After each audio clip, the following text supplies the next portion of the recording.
Aláròyé máa wí o. Fáyọ̀ṣe ṣe àjọyọ̀ bí wọ́n ṣe dá a láre ní kóòtù pẹ̀lú àwọn bíríkìlà.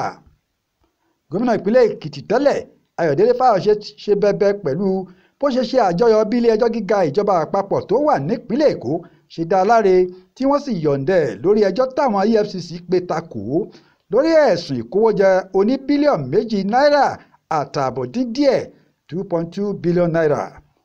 Lọ́jọ́rú Wẹ́sídẹ̀ẹ́ ọjọ́ 16 oṣù keje ọdún yìí tí kóòtù gbégi lé ẹjọ́ náà tí wọ́n sì tú okùn lọ́rùn gómìnà tẹ́lẹ̀ náà ló bá kó àwọn bíríkìlà tó ń ṣiṣẹ́ ilé kíkọ́ jọ tí wọ́n sì jọ ń jẹ àmàlà.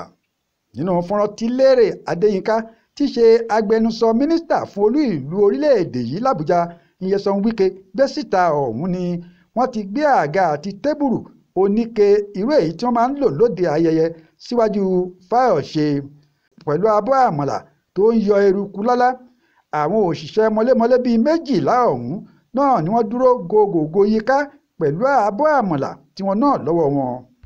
Fáyọ̀ṣe kọjú sí wọn ó ní a dúpẹ́ lọ́wọ́ Ọlọ́run tí ó fún wa ní ìṣẹ́gun níkẹyìn, nítorí bẹ́ẹ̀ ni a ṣe ń ṣe ayẹyẹ yìí tí a ṣe ń jẹ àmàlà yìí.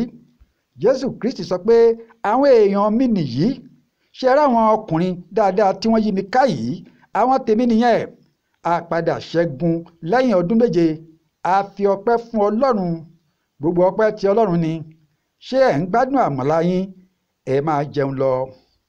Lọ́jọ́ Wẹ́sídẹ̀ẹ́ ọjọ́ 16 oṣù yìí ni onídàájọ́ Chukwucheku Aneke tú Fáyọ̀ṣe sílẹ̀ lórí ẹ̀sùn tí àjọ tó ń gbógun ti ìwà ìbàjẹ́ lórílẹ̀‐èdè yìí Economic and Financial Crimes Commission EFCC ń wádìí ẹ̀ fún pé ó ṣe àrọ́dàrọ́dà owó àti olè owó tó dín ní mílíọ̀nù kan ní bílíọ̀nù 7 náírà 6.9 billion naira tí wọ́n lò jà.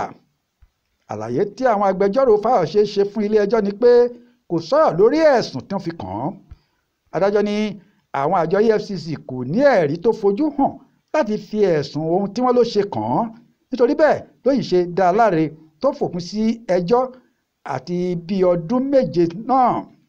Lọ́dún 2018 ni wọ́n ti kọ́kọ́ gbé Fáyọ̀ṣe tó jẹ́ gómìnà ìpínlẹ̀ Èkìtì láàrin ọdún 2014 sí 2018 lọ síwájú onídàájọ́ Mojísọ́lá Ọlátórègún, ṣùgbọ́n tí wọ́n padà taari ẹjọ́ náà síwájú onídàájọ́ Aneke. Fáyọ̀ṣe tóun náà ti ń rìn pẹ̀lú ìjọba àti ẹgbẹ́ òṣèlú tó wà nípò báyìí ló ń dáwọ́ ìdùnnú ẹjọ́ tí wọ́n dá láre lórí ẹ̀ pẹ̀lú àwọn òṣìṣẹ́ bíríkìlà lẹ́nu iṣẹ́ wọn tí wọ́n fi jọ ń jẹ àmàlà. Monísọ́lá Sàká ló ṣàkójọpọ̀ ìròyìn fún Aláròyé online television. Akin Akínníyì ló kà á sétígbọ̀ọ́ yín.